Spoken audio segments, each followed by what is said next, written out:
Hey y'all, it's Heel Heat time. Hi everybody and welcome to Heel Heat. My name is George Coles and this is a Heel Heat Top 10. And the topic of this Top 10 is a very special one. This is in celebration of our 5th year anniversary at Heel Heat. A lot of things have changed over the 5 years. We started off with 2 guys, me and my friend Gary. We are still great friends, don't worry about that. Unfortunately, Gary's job has taken him off the show. We've seen some wrestlers come and go. We've seen some promotions come and go. We've seen champions come and go. The topic of this is going to be the top 10 stories in the last 5 years in professional wrestling since Heel Heat began. Number 10, Hulk Hogan being a racist. This is a huge story. It came out in a video that Hulk Hogan said some racist terms about his daughter Brooke Hogan's boyfriend at the time, who happened to be an African American male. Unfortunately, he got recorded doing it. There was some severe backlash to the point where he's pulled out of the WWE Hall of Fame. We're starting to see a little bit of his popularity come back. At the time, I didn't think it was going to be a death knell. I honestly think it was more of a mistake in judgment than who he really is. I don't think Hulk Hogan is a racist, honestly.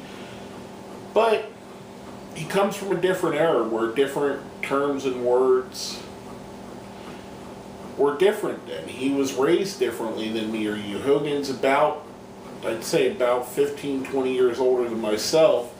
And even as a 40-year-old man, the terminology and words that I heard when I was a kid, 6, 7, 8, 10, even a teenager, is vastly different from what it is now. And rightfully so, thank God it is. It's so much of a more accepting society.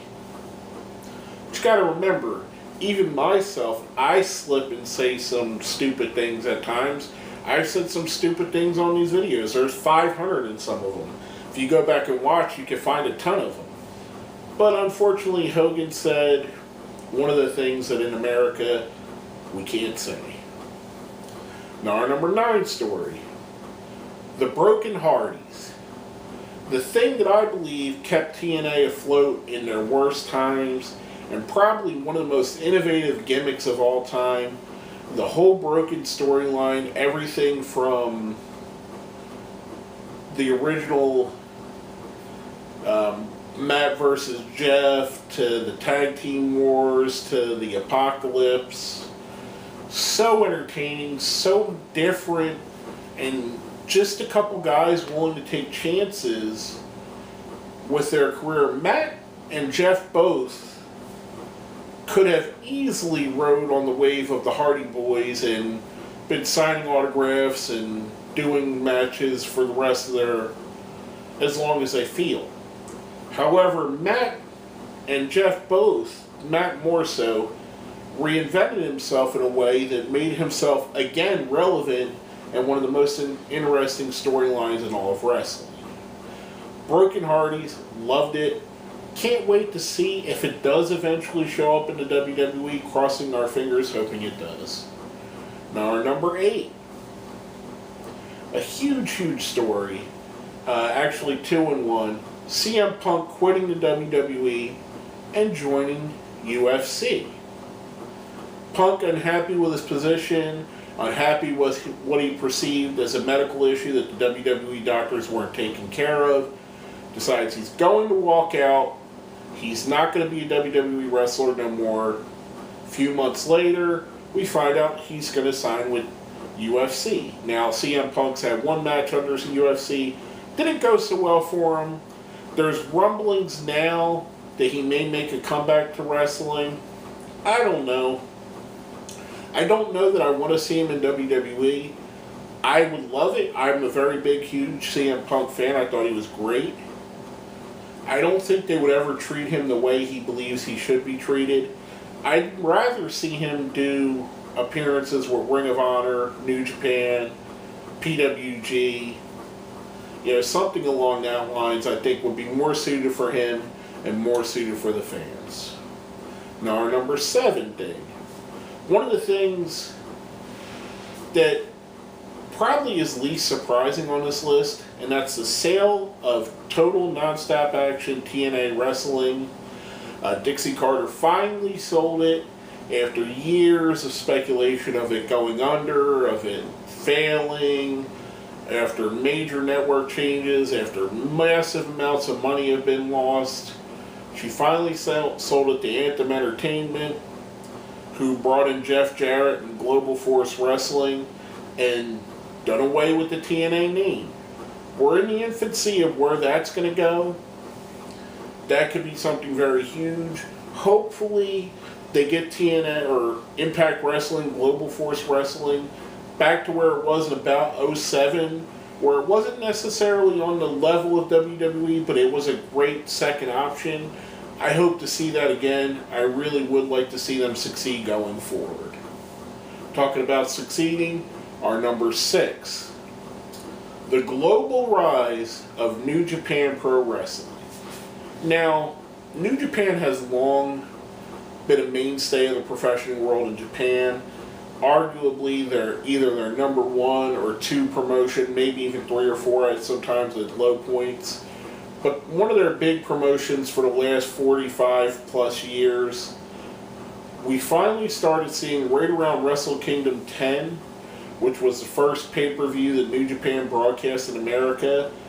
We started seeing some of it expanding. We seen Bullet Club shirts being worn to wrestling shows in America. We seen New Japan partnering with Ring of Honor and giving some dream matches. We seen the invention of New Japan World, where anywhere in the world you could subscribe to New Japan Wrestling and watch their content. We've seen them get a show on American television, on Access Television, with American commentators, in all leading up to the G1 America special, where they even ran New Japan only shows in America.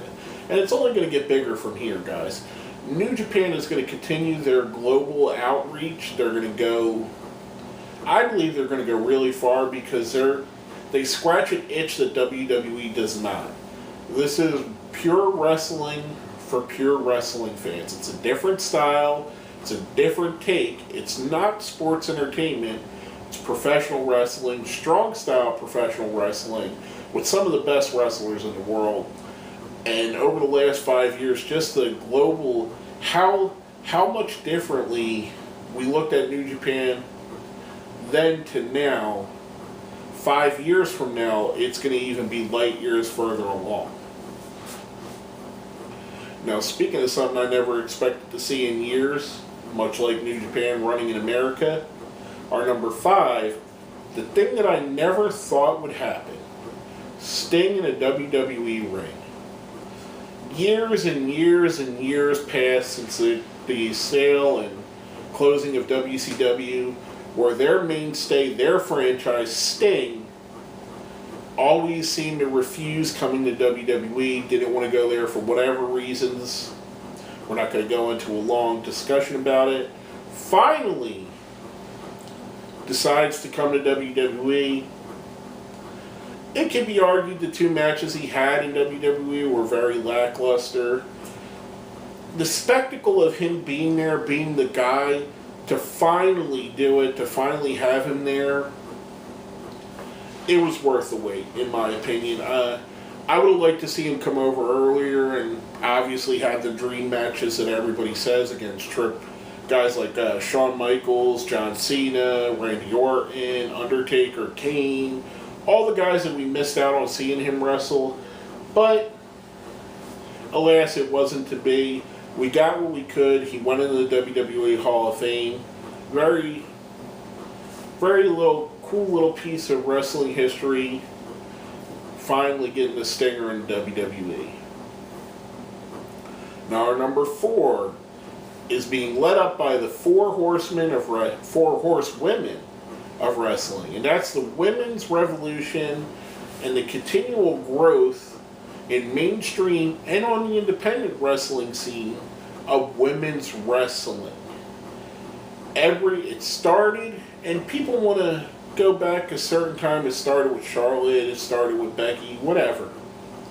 My opinion is it started before that, with AJ Lee and somewhat Paige a little bit later, bringing more credibility to it. And then we slowly got to see through NXT girls like Charlotte Flair, Becky Lynch, Bayley, Sasha Banks, Emma, Alexa Bliss. All these great female talents started coming in. Now we finally seeing it bubbling over where they actually changed the way they present women's wrestling.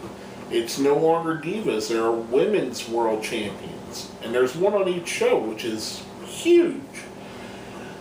The trickles, you can argue whether it trickles down or comes up from the independent scene. If you look now, the independent scene is very vibrant with women's matches. Anything from intergender matches to women all over the cards. I mean, you have promotions like Queens of Combat, Shimmer, Shine that are specifically women-only promotions. You have other promotions that are willing to feature women wrestlers like Hood Slam, like Ignite, Wrestle Circus, PWG, PWX, AWE. All these great promotions, Wildcat Sports, all over the country that are willing to give more prominence to the women.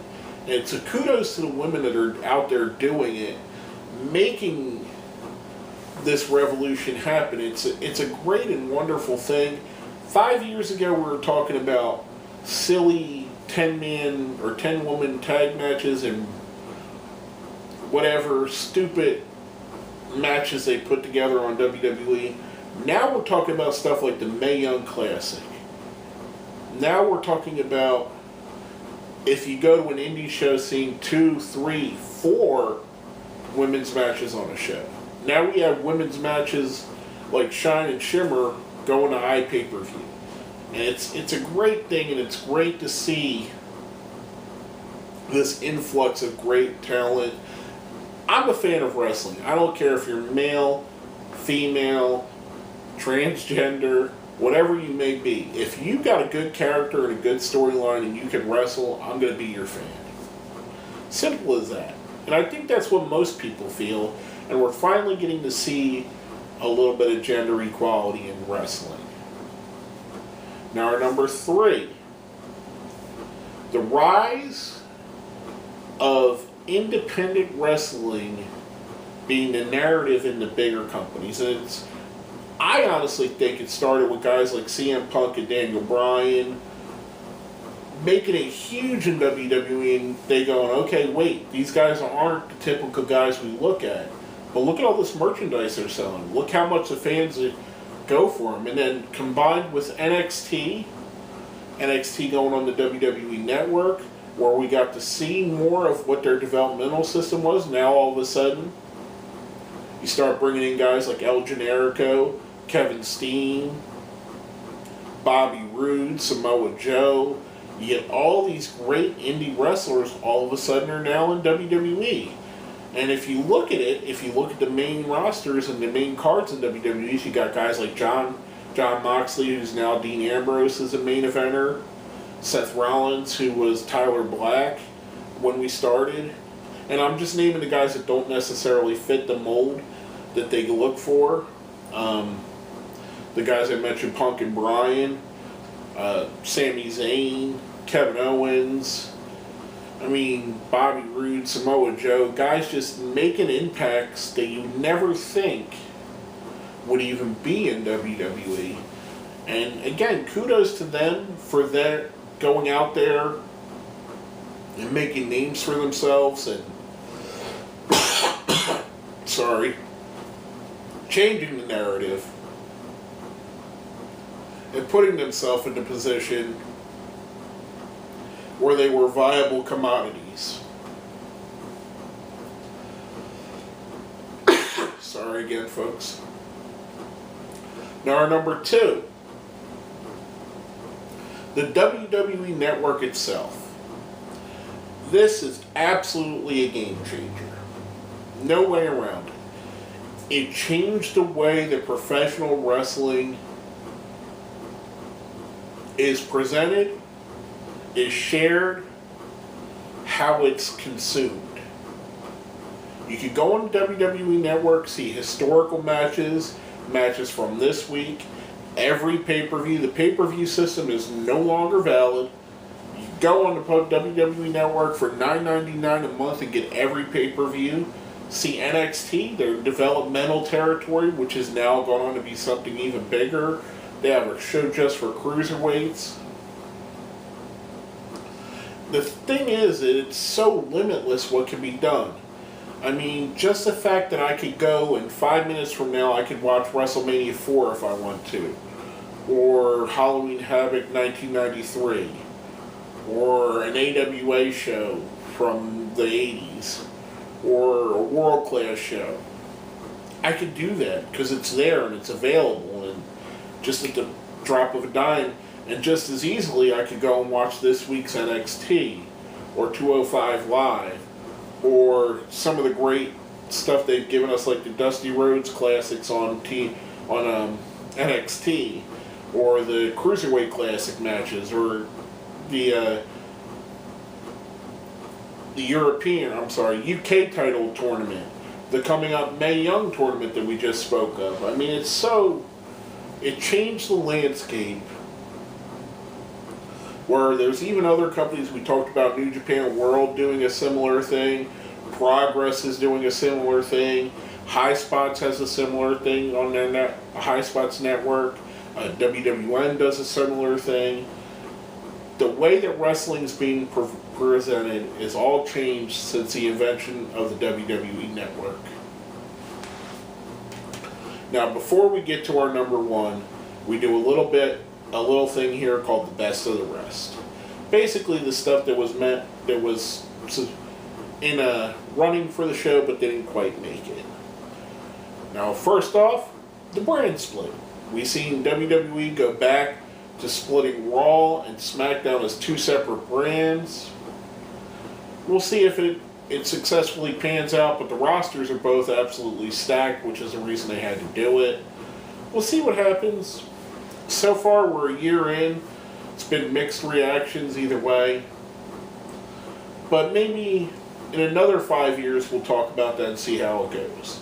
Next up, the internet shrinking the globe. Much like I had talked on our number 6 with New Japan going all different places. It's not the only company doing that. We're getting some of the great UK talent that's out there, whether through Progress Wrestling, ICW, What Culture Pro Wrestling is putting on great shows over there. And we're getting to see that. We're getting to see shows from Australia. We're getting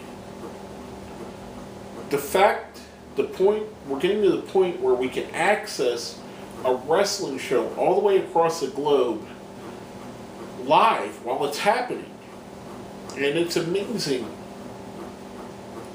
how similar yet different it is all around the world and how much it's changing the concept of what wrestling is going to be. And as the world continues to shrink to where I can jump on the internet and talk to anybody I want from China to Budapest to Cleveland, Ohio to Rio de Janeiro, Brazil, and anywhere in between. It's just amazing what it's doing. Last but not least, on our best... Sorry again. I'm getting over a bad cold. I do apologize. That's why this wasn't actually done on the actual day of the 5th anniversary, and I waited till now. I had another video to tape today, so I figured I might as well do it now as well. But anyway, too far off the tracks. Last but not least, on the best of the rest, the rise to prominence of the Shield and cementing themselves in the main events firmly. Dean Ambrose, Roman Reigns, and Seth Rollins. They came in like a proverbial wrecking ball. I know, stealing from Miley Cyrus, I get you. But they came in, they conquered. Now you're hard pressed to see, even though that all three of them are on Raw, you're going to be hard pressed to see a Raw where one of the three is not the main event, if not two or all three of the three.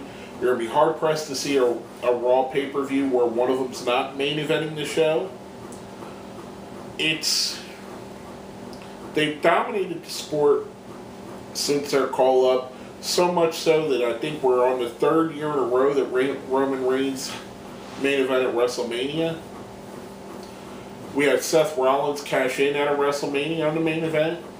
Dean Ambrose, all three have been world champion. All three in one day, even. So, their rise and their takeover is such a huge story. It's such a big part of what professional wrestling is right now. Now, before we get into our number one, make sure you like this, share it, comment. Let us know if we put something up too high, something down too low. We're going to get to our number one right now, our number one story over the past 5 years of professional wrestling, the end of The Undertaker's streak. In my opinion, the single biggest match in the history of WrestleMania. Brock Lesnar beating The Undertaker at WrestleMania 30 at the streak that no one thought would ever end. The shock, the amazement, where Brock has gone since then, what's happened with The Undertaker since then, who's since retired a few years later now. It just sent shockwaves. It was something that you never thought you were going to see. I always assumed that they would let him retire undefeated at WrestleMania. I thought that's what they were going to do. I could not fathom anybody ever beating him. And if Gary was in this video, my friend that you guys seen in some of the early Heel Heat videos in our 5-year history, which check some of them out. Go back and watch them. I don't recommend watching the reviews of the old shows, but watch some of the old top 10s and such. Anyway, I digress. My friend Gary watched the show with me, and he looked back at me, and I had the same look that the guy in the front row did. My jaw was dropped. I couldn't say anything. I couldn't understand. It did not make sense to me that The Undertaker would ever lose. But alas, he did. And in my opinion, it's the biggest story in pro wrestling over the last 5 years. With all that being said, thank you for all your support over the last 5 years, whether you've been here since the first video we posted, or this is the first video you're watching. I appreciate every single one of you. I really do. I don't say it enough. We've got right around 670 subscribers now. We're at almost 200,000 views over all our videos. There's over 500 videos to watch. We're going to keep growing. I'm going to keep soldiering on. We're going to need you to continue to support us. Now, what I'd like to see with this video, I'd like to see it being shared all over social media, commented on, liked, give us a thumbs up, let us know you like what I'm doing, or give me a thumbs down if you don't like it. Feel free, if you do thumbs down, please leave in the comments, say, hey, I thumbs down because what? Maybe you thumbs down because I coughed during the show and you find that I'm professional. I don't know. I'm the kind of person that doesn't like to edit the videos too much. I like to keep in everything so you see my mistakes and you see where I'm right and you see where I'm wrong. But anyway, we're going to continue to grow and you're going to continue to help. And I appreciate every bit of that. Let's keep it going. We're at 670 subscribers right now. Through you guys, I'd like to see by the end of this month, which has about 10 more days left, I'd like to see us get up to 700. Let's see if you can make that happen. Share this with your friends that like wrestling. Share this with friends that might think I'm funny or interesting. Just share it everywhere you can. Let's get the word out about Heel Heat. Let's get the subscribers up. I'd like to see at the 6th anniversary we're up to 2,000 subscribers and 400,000 views. Let's cross our fingers, hope we get there. And we're going to do it with your help. But anyway, with all that being said, thank you again for the past 5 years, which have been excellent. I appreciate all of you. My name is George Coles. This has been a Heel Heat Top 10.